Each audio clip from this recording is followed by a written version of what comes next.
Buenas noches. 7 pueblos soñaron una noche el mismo sueño. 7 pueblos. Fue en un lugar remoto y sagrado llamado Aztlán, el país de las garzas blancas, la ciudad sin tristezas ni injusticias. Allí Huitzilopochtli, dicen el dios del sol, mandó un rayo de luz, y en alas de ese rayo de luz viajó una imagen que se metió en el corazón de cada uno y cada una de los mexicas. Era una imagen poderosa. Imagínensela, un pantano. En medio del pantano, una roca sobresaliendo. Sobre la roca, un cactus, nopal. Y sobre el nopal, parada, un águila, sujetando una serpiente con el pico. Era realmente una imagen tan poderosa que esa misma mañana se levantaron todos y los 7 pueblos organizaron el viaje. Iba a ser un viaje duro, difícil, pero valía la pena porque llevaban un sueño en la frente que les envió el mismísimo sol. Buscarían, donde fuera que estuviese, esa imagen. Y el lugar en que encontraran esa imagen sería el lugar donde fundarían una ciudad. Y esa ciudad se volvería poderosa. Y desde allí se irradiaría a todo el mundo el pequeño país sin tristezas ni injusticias. Aztlán. Claro, que también llevaban una promesa. Que en cuanto fundasen la ciudad, volverían a Aztlán a buscar a los ancianos, porque ellos son los portadores de la memoria, y sin esa memoria de los ancestros, la expansión de la poderosa ciudad no sería sin tristezas ni injusticias. El viaje fue efectivamente terrible, tuvieron que atravesar lagos, montañas, selvas, pero finalmente, en medio de un pantano, encontraron lo que buscaban. Una roca, un nopal, y sobre el nopal un águila con las alas extendidas, sujetando una serpiente con la boca. Allí, sabían, esa águila marcaba el final de su largo camino. En ese lugar, en medio del pantano, fundaron Tenochtitlán, la capital de lo que alguna vez sería el Imperio Azteca. Pero ustedes vieron que la memoria de las promesas siempre es un poco frágil. A nadie le pareció urgente volver a Aztlán a buscar a los ancianos y su memoria. Así que efectivamente la nueva ciudad se volvió poderosa, se volvió un imperio inmenso, pero lo fue a costa justamente del dolor y la injusticia de sus pueblos vecinos. Cuentan que por eso es que Tenochtitlán, la poderosa, cayó tan fácilmente en manos de un puñado de aventureros europeos sin alma. Del sueño que alguna vez los unió, solo queda nada más esa imagen, un nopal, un águila, una serpiente en el pico del águila, impresos en los billetes de $1 mexicanos. En los últimos 200 años, muchos especialistas e investigadores, arqueólogos de renombre, han buscado el emplazamiento original de la tierra que alguna vez llamaron Aztlán. Usaron brújulas, satélites, GPS, pero no pudieron encontrarla.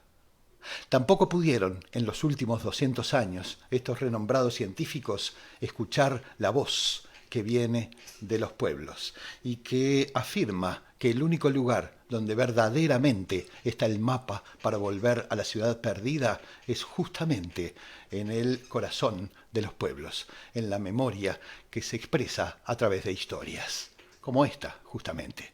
Por eso, para buscar ese mapa a la ciudad perdida, es que les doy la más sincera y profunda de las bienvenidas a este 7º fogón virtual de Montevideo Secreto.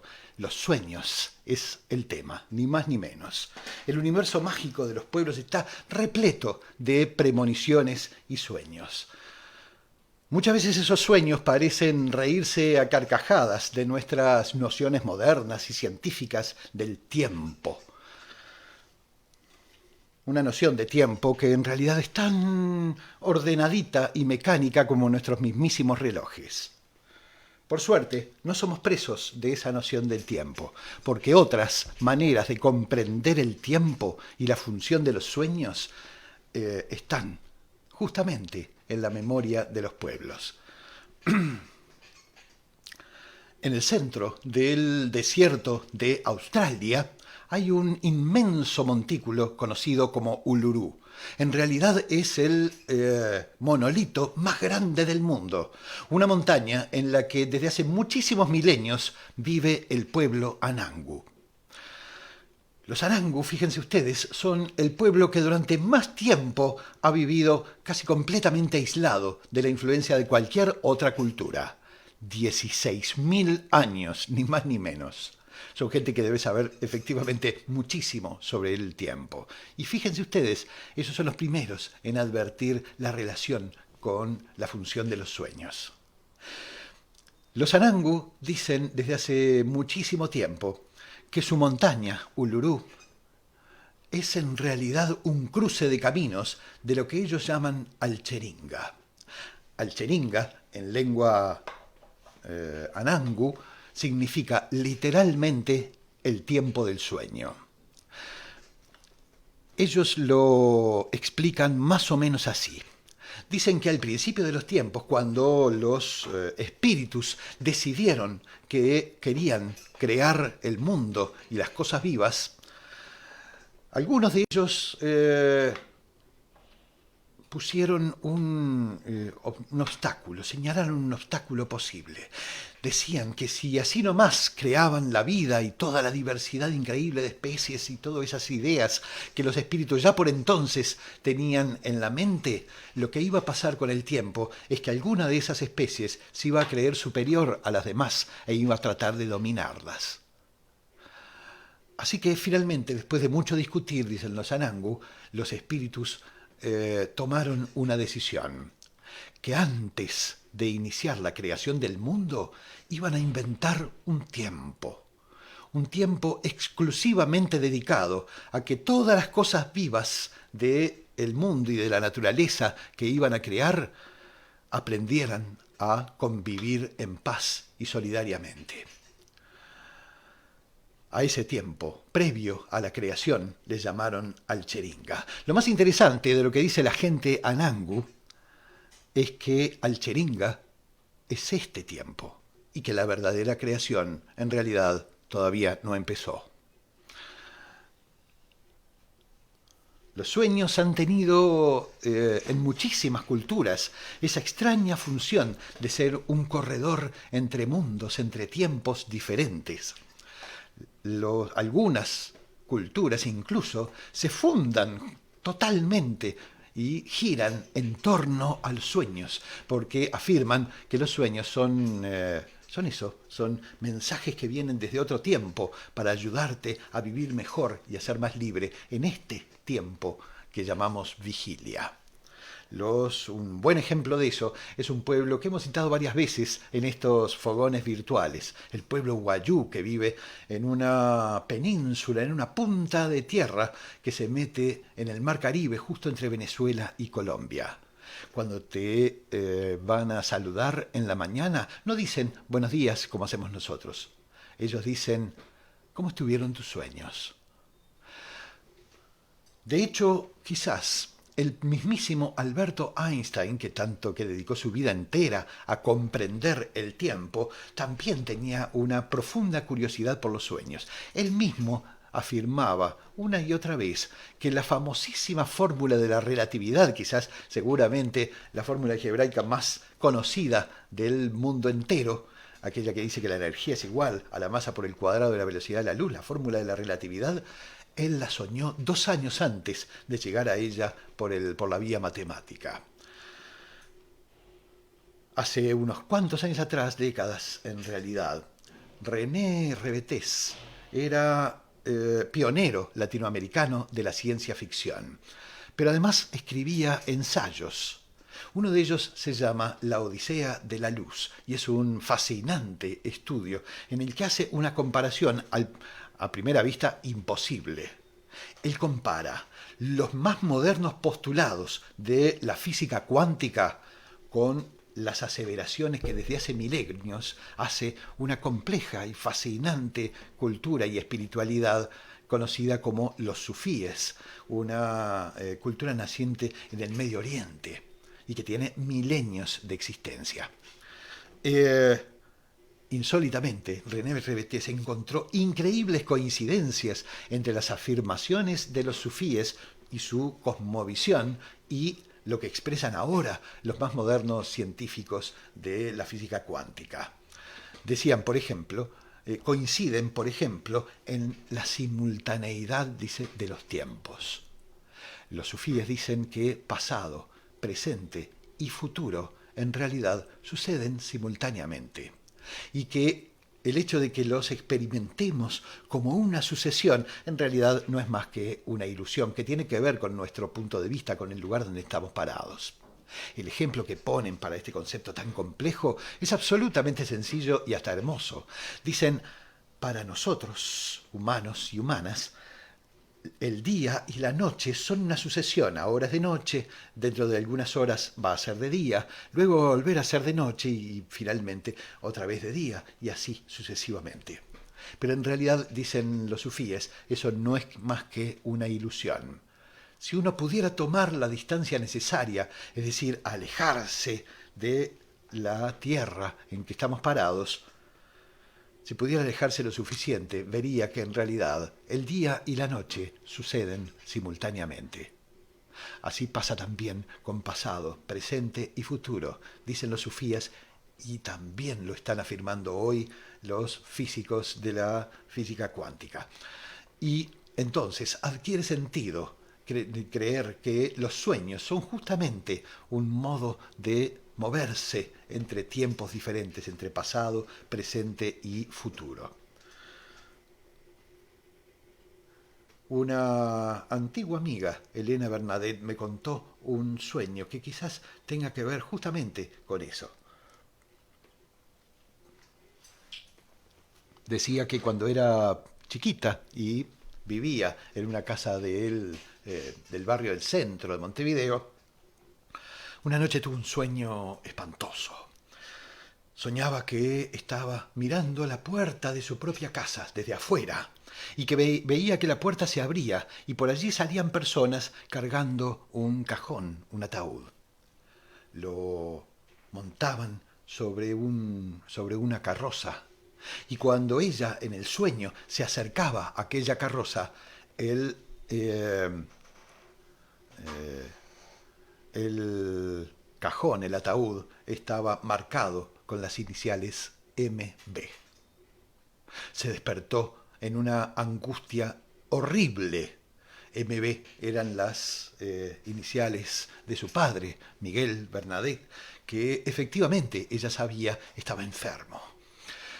Se levantó corriendo y llorando a contarle a su mamá el terrible sueño que había tenido. Y la madre la calmó, le dijo que se tranquilizara, que su padre, Miguel, en realidad sí estaba enfermo, pero solo tenía un resfrío fuerte, una gripe pasajera, y que aquello no había sido más que una pesadilla. Todavía estaban conversando sobre aquella pesadilla cuando escucharon un ruido muy fuerte que venía desde la calle. Ambas se levantaron abruptamente, empezaron gritos y corridas, y cuando corrían todavía hacia la puerta para tratar de ver qué era lo que estaba pasando en la vereda, vieron entrar a un vecino con el hermanito más pequeño de Elena, Marcelo Bernadette, cargado en los brazos. Un chiquilín de la cuadra le había robado a su padre policía un revólver y jugando con él le había pegado un balazo. A la mañana siguiente, efectivamente, Elena vio salir por la puerta de su casa un ataúd cargado en una carroza con las iniciales MB. ¿Son realmente los sueños un portal entre tiempos, entre mundos diversos? No todas las historias de sueños tienen un entorno tan amargo como el de Elena. Hace unos cuantos años, en una charla que daba en un teatro de la ciudad de Minas, me encontré con Mercedes, que me contó también un sueño. Me dijo que en aquel sueño ella no recordaba que tuviera piernas, sentía como que flotaba. Aquello era bastante agradable, sentía un viento bastante fuerte y una música lejana. En medio de su sueño, ella miró alrededor a ver si encontraba de dónde venía aquella música. No pudo encontrar, ni tampoco saber qué música era. No se acordaba, pero sabía que era una música suave y dulce. Lo único que veía alrededor con cierta mínima nitidez era un bulto oscuro a unos 20 metros de donde ella estaba. Se empezó a acercar y me decía, te juro que en el sueño, a medida que iba acercando, todo se empezaba a poner oscuro, oscuro. El viento era cada vez más frío y de pronto yo me sentía rodeada de una sombra profundamente negra, excepto aquello que tenía delante, que todavía no sabía muy bien qué era, pero que ahora brillaba con una luz azul. Me acerqué, me decía. Era una mujer acostada o tirada en el piso, como tratando de abrazarse a algo muy grande que yo no tenía la menor idea qué era, pero era algo que estaba vivo, tremendamente vivo. Tenía muchísimos brazos y en sus brazos miles de dedos y todo aquello bailaba con el viento como hundiendo a aquella mujer en el piso, fundiéndola en un abrazo. Ese sueño duró mucho, duró hasta que me pude acercar lo suficiente a la mujer como para ver quién era. Y te juro, me decía Mercedes, recién se volvió una pesadilla cuando supe quién era la mujer tirada en el piso. Era mi madre. Me desperté, me decía, en una angustia terrible, llorando. Me levanté como pude. Me llevó como 2 o 3 minutos repetirme a mí mismo. Solo era un sueño, Mercedes, era nada más que un sueño. Era un sueño y nada más. Cuando pudo calmarse, salió del dormitorio a la cocina. Allí estaba su mamá con la sonrisa de siempre, sonriéndole los buenos días y alargándole el brazo con un mate dulce calentito. Mercedes se acercó y de una manera bastante extraña, me imagino, a ojos de la madre, le preguntó, mamá, ¿vos estás bien? Muy bien, mi amor, ¿y vos? Mirá que podemos ir a ver al médico que está acá cerquita, si te sentís realmente bien, no sentís nada, de verdad. La escorchó un buen rato más, pero en realidad no tenía ningún argumento más que un sueño completamente fútil.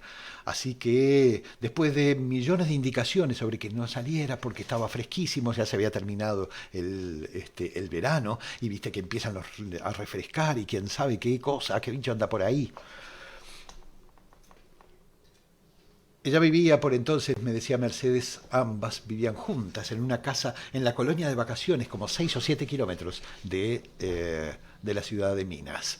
Y trabajaba en el instituto, así que se tomaba el ómnibus para llegar hasta allá. Ya en el ómnibus, mirando por la ventanilla sin ver, iba repasando el sueño terrible que había tenido. Y le vino a la mente un recuerdo antiquísimo. Me decía, mira vos, hacía más de 20 años que había pasado eso. Todavía éramos todos solteros. No me acuerdo por qué, creo que estábamos festejando algo, el cumpleaños de Robertito, creo que es el hermano menor que ahora está en Brasil. Estábamos Maruja, mi hermana, estaba yo, y estaba mamá, y había otro montón de gente. No me acuerdo cómo se dio la conversación entre todos, pero lo cierto es que lo que sí recuerdo, porque me dejó una huella profunda, fue que de pronto se hizo un silencio y mamá nos dijo a todos que ella sabía perfectamente cuándo se iba a morir. Y de qué manera, mucho más exacta todavía.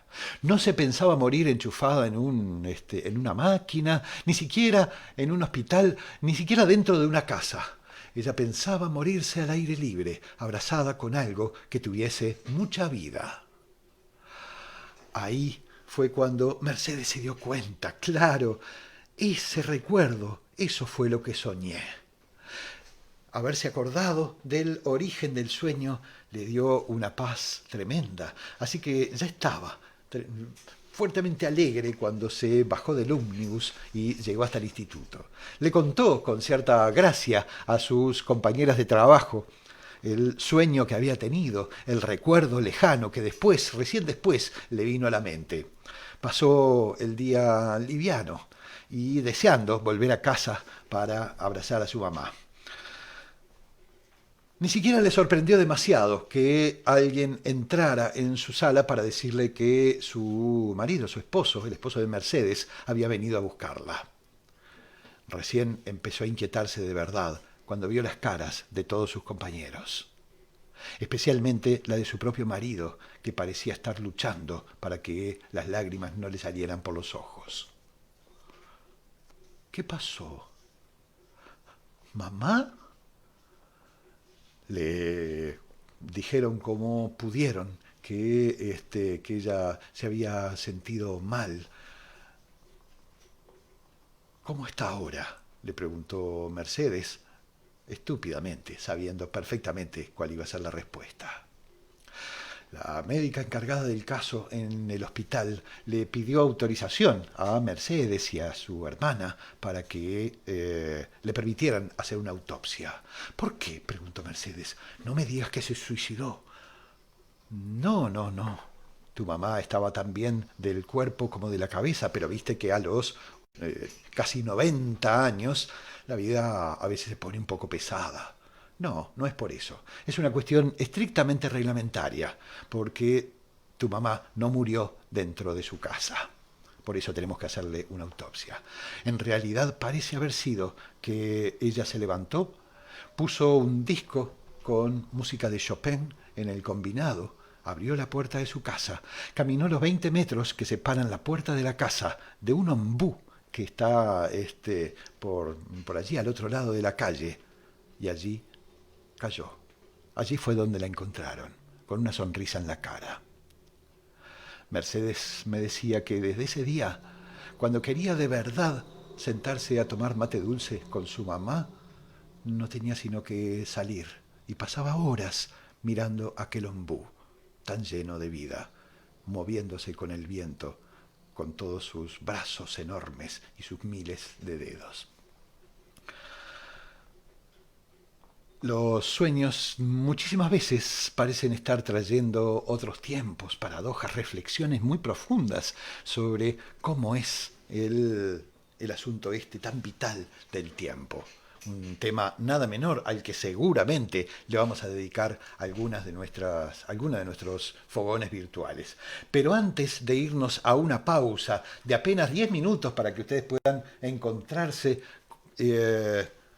contarse entre ustedes en casa todas las cosas que seguramente les están viniendo a borbotones en la cabeza, quiero contarles que en este momento somos más de 800 conexiones solo en Facebook, es decir, miles de personas están compartiendo este inmenso fogón. Si nos ayudan a correr la voz, seguramente en el futuro vamos a hacer muchos más y vamos a lograr que, al menos por este rato, nadie se sienta aislado ni solo. Hace unos cuantos años, en un fogón campero, efectivamente, me encontré por primera vez con don Carlos. Hicimos una linda amistad. Don Carlos era guitarrero y cantor. Había nacido en San José, pero hacía muchos años ya que vivía acá nomás en la ciudad de Las Piedras, en el departamento de Canelones. Es más, además de guitarrero, payador y cantor, era edil de la Junta de Las Piedras. Fue don Carlos el que me dijo que había empezado a aprender a tocar la guitarra después de que se murió su viejo, que también era guitarrero y cantor, que había aprendido bastante rápido y que ni bien aprendió, quiso poder cantar una canción que le había escuchado muchas veces a su padre cantar. Era una milonga sobre la guitarra y cantarla para Carlos era una manera, de algún modo, de homenajear a su viejo, de sentirse más cerca, de sentir que nunca se había ido del todo. Pero tenía un problema. Había una estrofa que no podía recordar. Era apenas un pie, un detalle, pero no había caso, no lograba recordar ese detalle y eso le impedía cantar la canción que tanto anhelaba. Le preguntó a otros cantores viejos, incluso muchos de ellos habían conocido a su padre y hasta recordaban la canción, pero no tenían idea de la letra y mucho menos de la estrofa olvidada. Pasaron unos años, pero no se extinguió nunca ese deseo ardiente de Carlos de recordar la estrofa perdida. Hasta que una noche soñó. Todo era oscuro en su sueño, excepto una llama. Cuando se acercó, era un fogón en medio del campo y junto al fogón, mateando, como siempre, su padre. Lo miró con la sonrisa que le había dedicado durante toda su niñez y le dijo: venga, compañero, vamos a tener unos mates. Yo sé que usted tiene una inquietud en el corazón. Venga, que yo se la voy a aliviar. Y entonces, decía Carlos, el sueño de su padre empezó a recitar. ¿Cuántas veces, sin tener quien me brindara un consuelo, muy triste y mirando al suelo, lloré como una mujer? Hoy ya no puedo volver a escuchar más tu sonido. Ya cuando solo y herido, en campos de la derrota, ya de tu caja las notas habían desaparecido. Con una sonrisa y con un mate alargado, el sueño y su padre desaparecieron. Carlos se despertó en la mañana con la duda. No de si esa era la estrofa que estaba buscando. No la olvidó jamás y ese mismo día pudo empezar a cantar la canción tan deseada.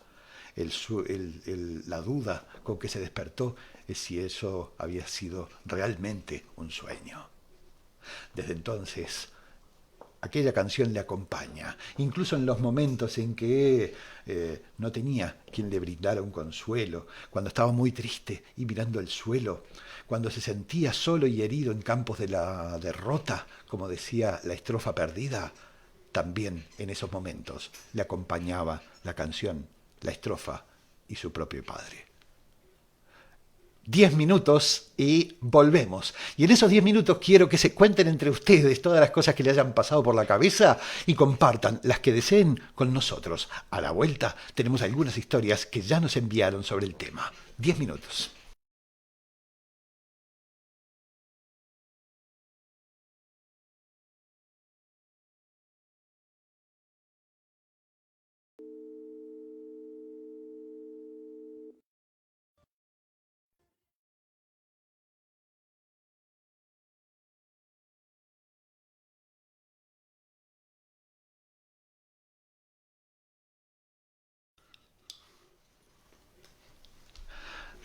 Ya estamos de vuelta. ¿Cómo estuvo esa charla en familia? La verdad es que se ve que es sumamente interesante porque nos han llegado cientos de mensajes, absolutamente imposible compartirlos todos, pero a algunos sí les vamos a esta vez a darles lugar. Antes de arrancar con eso, bueno, recordarles que quieran ayudarnos a sostener esta actividad que hacemos todos los martes y viernes, estos fogones virtuales destinados a lograr que nadie se sienta en un encierro forzado ni sin temas para conversar en familia. Lo podamos seguir efectivamente sosteniendo. Se pueden hacer contribuciones y basta con entrar en el sitio nestorganduglia.com, así nomás, y allí nomás en la portada encontrarán las diversas formas de hacer la contribución que a ustedes les parezca justa. También recordarles que esta es la última transmisión que hacemos desde Instagram. Pero la próxima, la del próximo viernes, va a ser la primera que vamos a realizar a través de YouTube. Es decir, vamos a transmitir por Facebook y por YouTube. Pueden entrar en el canal Néstor Ganduglia de YouTube y allí también encontrarán este mismo fogón virtual en tiempo real. Hace algunos días, cuando anunciamos que el tema de este séptimo fogón iba a ser los sueños, Mariana Cardús nos compartió esta historia que queremos contarles. Lo hago textualmente leído. Hola Néstor, para el apasionante tema de hoy, los sueños, tengo una historia que contar. Es algo que me pasó en particular con mi primer novio. No sé si es porque ese primer amor es siempre tan intenso que sucedió lo que te voy a relatar. Cuando tenía 15 años, a raíz de un desafío de esos que decían que si prendías una vela y deseabas ver a tu primer amor, lo verías frente a un espejo. Eso no sucedió. Pero de noche soñé con un muchacho de pelo rubio y un aura dorada, y sentí un amor profundo que me quedó guardado en la memoria. A los 20 lo conocí, y fue realmente mi primer amor. Al verlo recordé aquel sueño al instante. Luego nos ennoviamos y pasamos unos meses y las cosas empezaron a ir mal. Aquí fue donde tuve varios sueños premonitorios muy claros, con detalles que era imposible que yo supiera. Después del primer sueño raro que tuve, empecé a contárselos a mi hermana para corroborar que no fueran ideas mías. Y efectivamente, no lo eran. Uno de los primeros sueños que tuve fue con un rancho en Balizas, cerca del arroyo, que se quemaba y alguien le tiraba arena y se apagaba el incendio. Yo en ese momento no sabía dónde era el rancho que se había comprado mi novio. A los 2 o 3 días lo veo y me cuenta que como debía una cuota y estaba atrasado, el que le vendió el rancho le dijo que si no le pagaba se lo iba a quemar. Ahí me dijo que el rancho quedaba cerca del arroyo. Luego pasó que él se mudó y yo no sabía dónde. Soñé una noche que vivía cerca del Palacio Legislativo y soñé con el apartamento. Después fui y era tal como lo soñé, con ladrillo a la vista y mucho vidrio, y pasaron cosas desagradables que también había soñado. Otro sueño que tuve con él fue que lo veía en un hospital, con una venda en la frente y otra en la mano, y la madre lo iba a visitar. A los pocos días lo vi. Tenía una curación chica y una herida pequeña en la frente. Hacía 2 o 3 días se había envuelto en una pelea y estuvo en el hospital con esas heridas. Otra vez me pasó algo extraño con este novio. Le empecé a decir lo que iba a suceder en el futuro. Dije cuántos hijos iba a tener, que no sería conmigo, que yo iba a tener uno y no sería con él. Y yo hubiera seguido, pero el susto enorme que él sintió hizo que me cortara en seco para que no siguiera hablando. Ahí, sin querer, tuve una visión de futuro clara, ya que casi 30 años después se confirma todo lo que le dije. Te mando un abrazo fraterno. Gracias por tu comprometido y hermoso trabajo. Gracias a vos, Mariana, por compartir este hermoso relato. De los cientos de mensajes que estamos recibiendo, apenas vamos a poder compartir 3 de ellos. El de Ana Laura, que dice: yo sueño mucho con mi abuela que falleció hace casi 2 años. En junio va a ser fecha.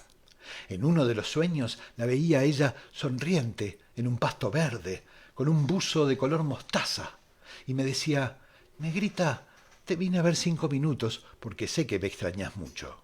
Y de ese sueño no puedo olvidarme. No sé si tendrá algún significado. Yo creo que el significado que tiene es que tenés la fortuna de no estar nunca del todo sola.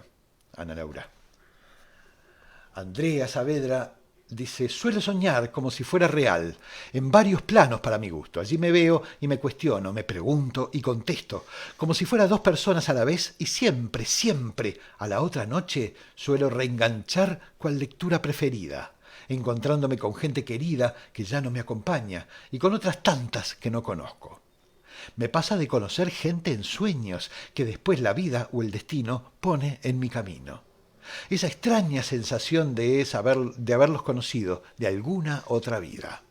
Yo no sé si es de otra vida o si es de esta misma, en tiempos que no podemos percibir si no es a través de los sueños. ¿Quién sabe? Hay muchas culturas que sí se refieren justamente a esas cosas. Valeria Ríos dice, mi abuela y yo soñábamos el mismo sueño de mi tío fallecido, enojado y con frío, reclamando su ropa que tanto le gustaba y cuidaba, y ya no estaba en su ropero, porque se la habían repartido entre los hermanos. Creo que no le gustó que se llevaran su ropa y por eso las dos teníamos el mismo sueño. Y a lo mejor, capaz que sí. Capaz que tenemos que poner un par de buzos en el ropero. No sé. Marianela Gándara dice, mi abuela paterna ha estado 2 veces en mis sueños con mensajes muy claros. La segunda vez incluso sentí claramente su mano en mi brazo. Ojalá pasara eso más seguido, porque me encantó volver a sentirla. Ojalá pudiéramos sentir esas presencias queridas sin necesidad de soñar al respecto. También recibimos esta vez una historia que viene ni más ni menos que de Vitoria, en la hermosa ciudad del País Vasco. Desde allá, la querida amiga Itziar Recalde, cuentera de ley desde hace muchísimos años, nos envía esto que ahora compartimos con ustedes. Hola, ¿cómo estáis? Mi amigo Néstor Ganduglia me ha invitado a que participe en esta sesión dedicada a los sueños dentro de estas jornadas tan interesantes que está realizando y que yo también, como todas vosotras, estoy siguiendo. Bueno, ¿qué deciros de los sueños? Yo creo que para todas las personas que estamos aquí hoy eh, y para el resto es un tema trascendental a la hora de generar nuestro propio relato, el relato de nuestra comunidad, el colectivo, y también el relato propio individual, desde donde podemos asentarnos y proyectarnos hacia el futuro, hacia la vida, hacia otras culturas y otras diversidades.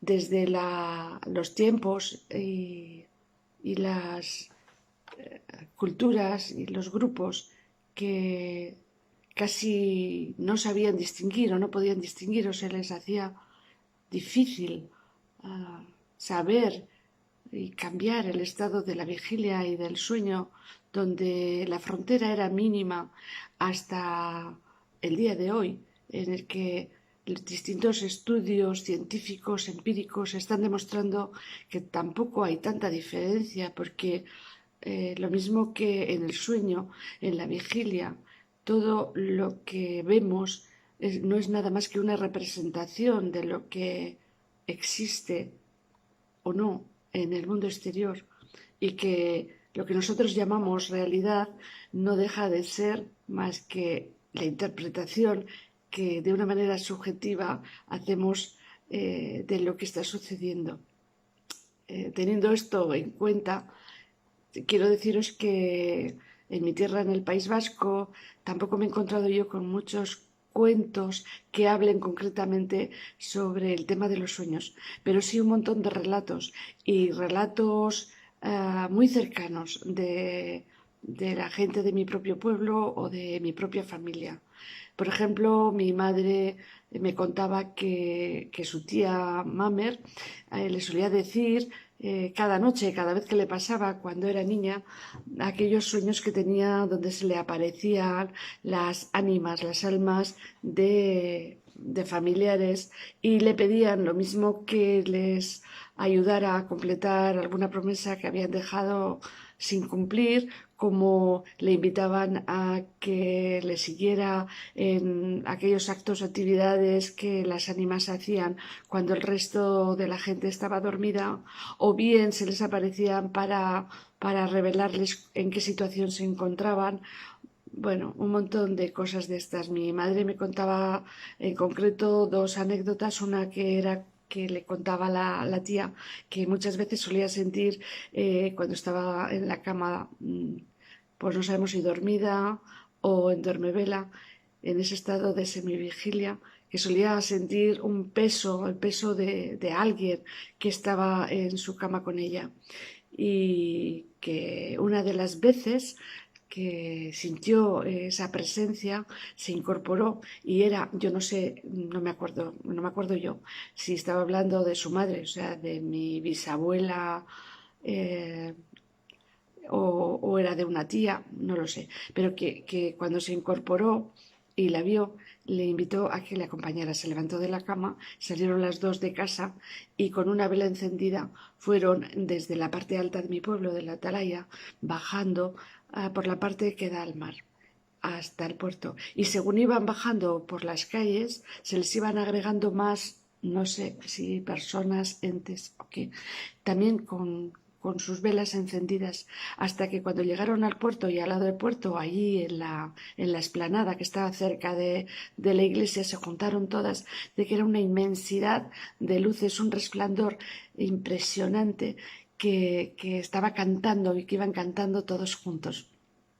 y que en un momento determinado la tía oyó un irrinchi es un grito identitario vasco y que luego se encontró ella sola rezando. Entonces lo que ella interpretó es que la tía le estaba pidiendo que rezara por ella para que pudiera llegar al cielo. Pero tengo otra cosa que comentaros, mucho más reciente, y es cuando mi padre hace unos pocos años estaba a punto de morir. Yo dormía junto a él, velándole, en una cama pequeñita, y por las noches mi padre, cuando apagábamos la luz, yo le oía como le llamaba a su madre. Y yo le alentaba y le decía que sí, que su madre le iba a estar esperando y que estuviera tranquilo. Una de aquellas noches, cuando ya mi padre se durmió, porque yo sentí que su respiración ya no era agitada, y yo también me fui durmiendo poco a poco, en un momento determinado me encontré con la cara de mi abuela Isidora así de frente. Mi abuela Isidora murió cuando yo tenía 3 años y medio, pero me acuerdo perfectamente de ella. Y entonces con la cara aquí de la abuela Isidora le dije a Moma, abuela, y ella me dijo, ¿y si Archo? Y si Archo era la manera en la que ella me llamaba, solamente me llamaba ella así. ¿Y si Archo? Y yo le decía, Amoma, non saude, Amoma, ¿dónde estás? Y ella me decía, hemen nago, beti egon naiz hemen, zure ondoan, siempre he estado aquí a tu lado. Eta zergatik ez didazu esan, ¿y por qué no me lo has dicho? Te lo estoy diciendo, me contestó, y desapareció. Y yo me quedé despierta, le miré a mi padre dormía con una sonrisa muy plácidamente. A partir de ahí me enteré que, que mi abuela Isidora, de la que yo tenía muchas noticias, pero que había sido una niña adoptada cuando era muy pequeña por un matrimonio que no tenía hijos y que se dedicó a cuidarla a su madre, que estaba muy delicada de salud, hasta que su madre murió cuando ella tenía 10 años y medio. Y su padre se volvió a casar, de manera que mi abuela tuvo que salir de esa casa con apenas 11 años. De esa casa luego ya salió y se casó con el abuelo y es la vida que yo volví a conocer. Pero fijaros, no me he encontrado con ningún papel ni ningún certificado que diga ni siquiera quiénes fueron sus padres de adopción. Cuando murió mi padre y fui a hacer todos los papeles para las herencias y los certificados de fallecimiento, solamente aparecía el nombre y un apellido de mi abuela y no aparecía nada más. En la tumba familiar aparece solamente su nombre y el apellido y ni siquiera la fecha de su nacimiento. Cuando yo salga de este retiro involuntario en el que estamos todas las personas que nos estamos aquí viendo o escuchando o compartiendo, voy a buscarla, voy a averiguar quién fue realmente mi abuela, porque se lo debo y me lo ha pedido. Bien, volvemos entonces de la pausa, hermosísimo el relato, mitad en euskera, mitad en castellano, hermosísimo el relato y los recuerdos de Itziar. Le mandamos un profundo abrazo a toda nuestra gente querida en el País Vasco. Decía Alba Bordes recién. Hace tiempo soñaba que el mundo se inundaba todo y yo estaba en la azotea del hotel en que trabajo. Mucho tiempo anduve con una mochila cargada de cosas imprescindibles para sobrevivir y para poder ayudar a quien encontrase en mi camino. Mi hijo me la hizo desarmar porque dijo que estaba loca. Pero una compañera de trabajo también tuvo el mismo sueño. A lo mejor tendríamos que irnos a comprarnos por lo menos unas patas de rana. Gente, les decía que este séptimo fogón virtual es el último que transmitimos a través de Instagram. Eso tiene que ver con que no estamos pudiendo resolver técnicamente una transmisión de calidad a través de Instagram, así que les pedimos por favor que migren a Facebook, si creen una cuenta en Facebook, o bien que entren a través de nuestro canal, Néstor Ganduglia, en YouTube. A partir del próximo fogón, es decir, el próximo viernes a las 21 horas, transmitimos también a través de YouTube. Y el tema de nuestro próximo fogón virtual, el del viernes a las 21 horas, es Paredes con Memoria, es decir, casas asombradas, lugares encantados, donde parece como si el tiempo se hubiese detenido y algunas cosas sucedan una y otra vez incansablemente, como tratando de llamarnos la atención. Paredes con memoria, entonces casas encantadas, lugares asombrados. Ese es el tema de nuestro próximo fogón virtual.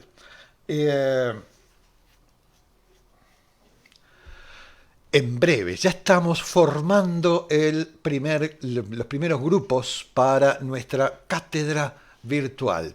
Nuestra cátedra libre y virtual va a ser sobre el tema la tradición oral como herramienta educativa.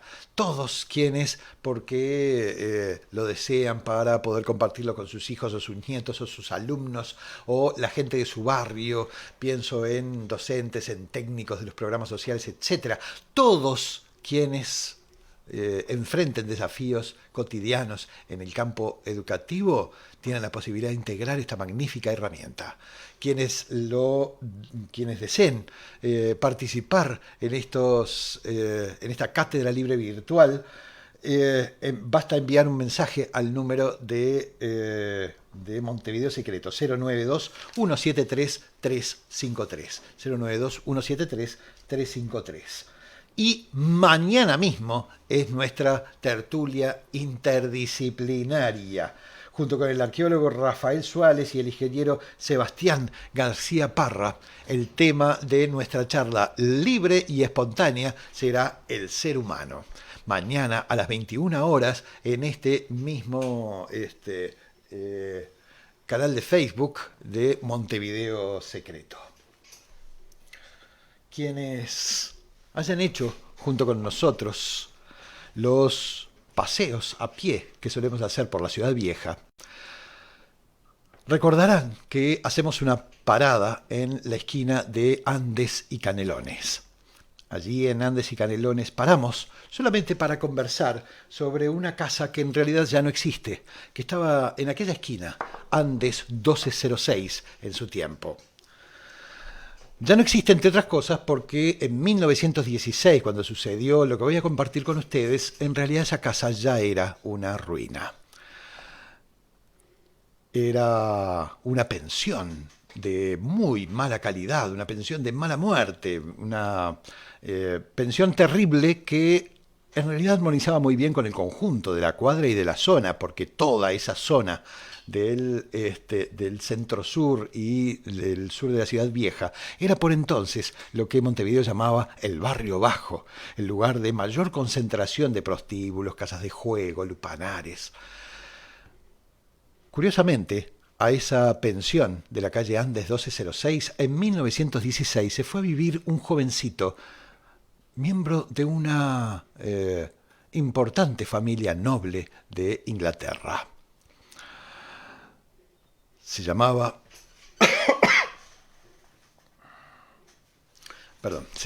Richard Anderson. Los Anderson efectivamente eran una familia cuya fortuna no era suficiente para descollar en la sofisticada sociedad británica de su tiempo, pero sí suficiente como para ser prominentes en países emergentes como los nuestros. Así que los Anderson compraron grandes extensiones de tierra en el sur argentino, en la Patagonia, y allí levantaron sus palacios y sus haciendas. Richard, sin embargo, no quería esa vida. Él soñaba con dedicar cada minuto de sus esfuerzos a la educación. Ese era su principal sueño. Así que, ni bien pudo, abandonó la casa de sus padres para siempre y se vino a residir a Montevideo. Sus primeros tiempos fueron terribles, anduvo vagando de un lugar a otro, buscando un empleo que debía ser necesariamente el primer paso en ese sueño que tenía. Finalmente logró conseguir su primer empleo como docente, como educador, en un viejo colegio que todavía existe y que todavía se llama Elbio Fernández. Así que a Richard no le quedaba más que encontrar un lugar donde residir cerca del colegio provisoriamente, hasta que su propio salario de docente le diese un lugar mejor. Alquiló una habitación en aquella pensión pobrísima de la calle Andes 1206. Efectivamente, sus primeras noches no fueron sencillas, fueron en realidad terribles. Tenía sueños espantosos. Él se los atribuía más que nada a las dimensiones de la habitación.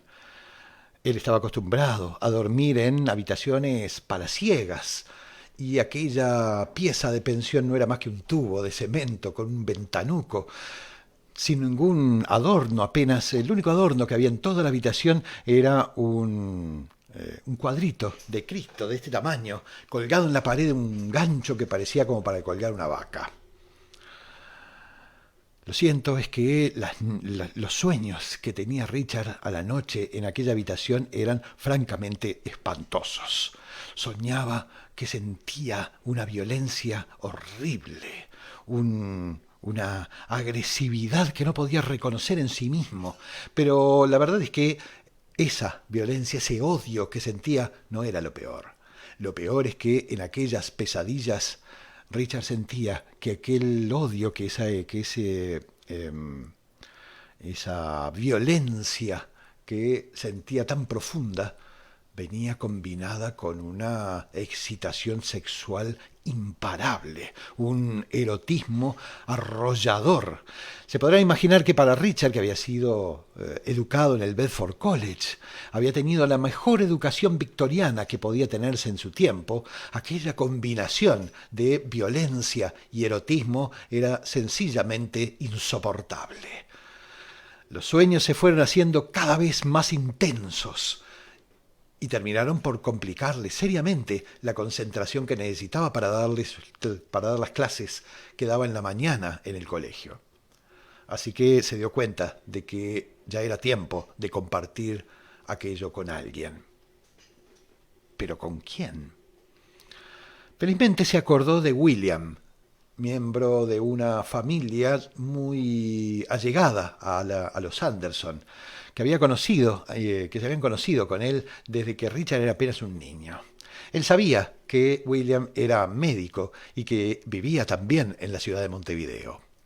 En aquella ciudad chiquita de entonces no le fue difícil encontrar al médico William. Se fue inmediatamente a verlo y le contó todas sus angustias. William lo examinó, por supuesto, cuidadosamente.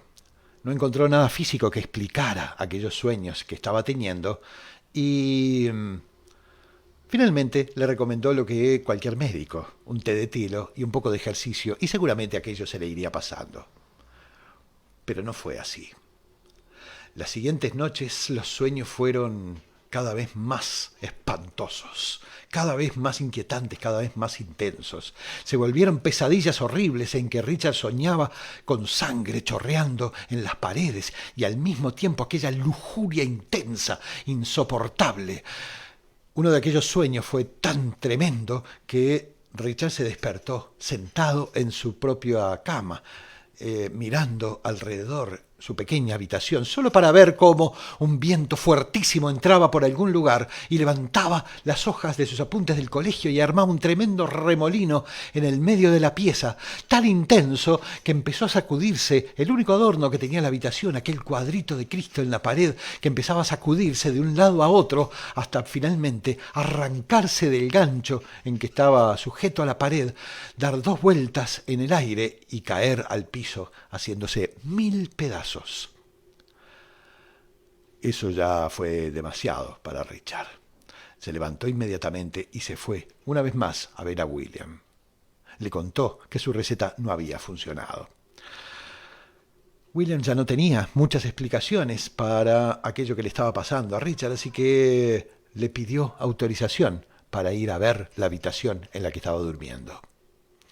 Imagino que para Richard debió ser una vergüenza espantosa que alguien cercano a su familia supiera dónde realmente estaba viviendo. Pero la desesperación era tan intensa que no tenía más remedio.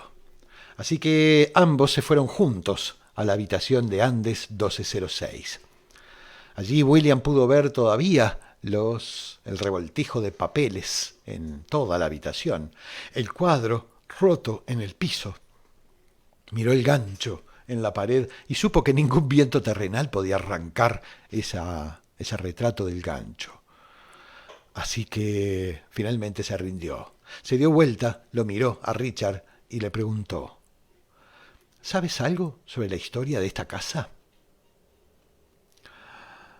Richard, por supuesto, no sabía nada, hacía apenas algunas semanas que estaba viviendo ahí. Fue el propio William el que salió a investigar, y apenas 2 días después volvió a la habitación de Andes 1206. Esta vez traía un ejemplar del diario El Día bajo el brazo.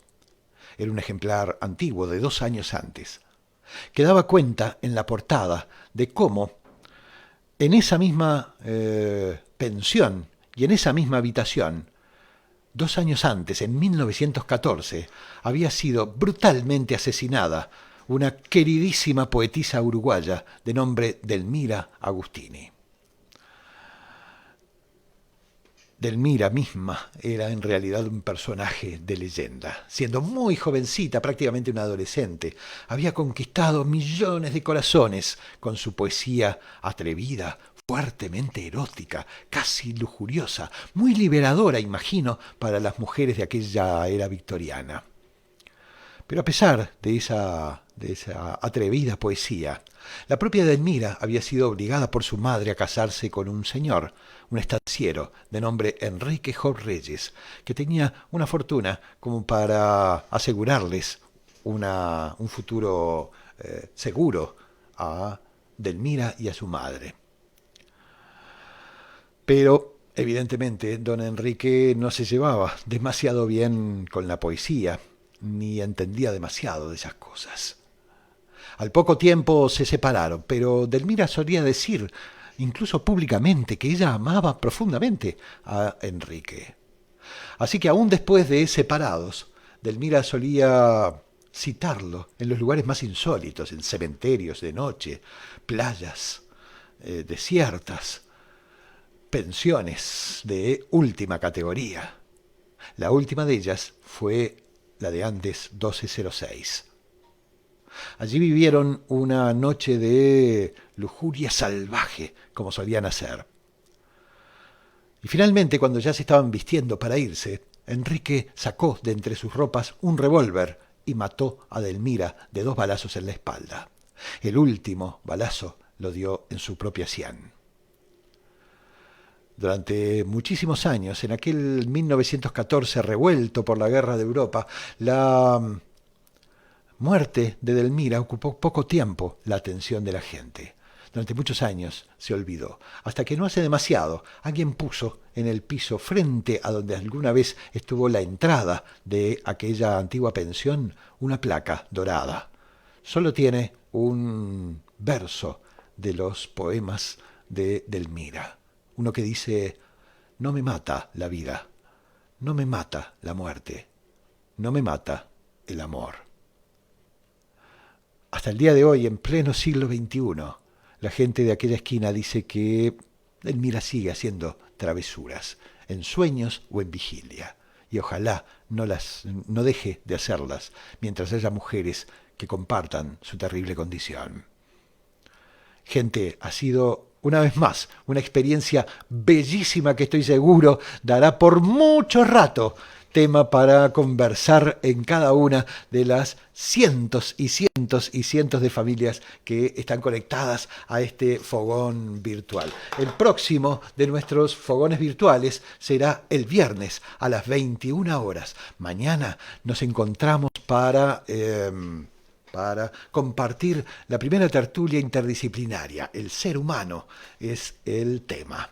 Y recuerden que quienes quieran hacer contribuciones totalmente libres y voluntarias para ayudarnos a sostener este espacio, pueden hacerlo entrando en nestorganduglia.com y encontrando allí en la portada nomás los mecanismos para contribuir con lo que quieran. Desde su casa o yendo hasta un local de pago o a través de PayPal si están fuera de Montevideo o del país. Todo eso será una ayuda enorme, está siendo una ayuda enorme para que estos fogones virtuales sigan adelante y sigan integrando más gente. Gracias por ser parte de esta aventura y gracias especialmente por correr la voz. Hagamos que muchísimas más personas todavía se sientan calentitas, tibias y acompañadas alrededor de estos fogones virtuales. Chau y gracias.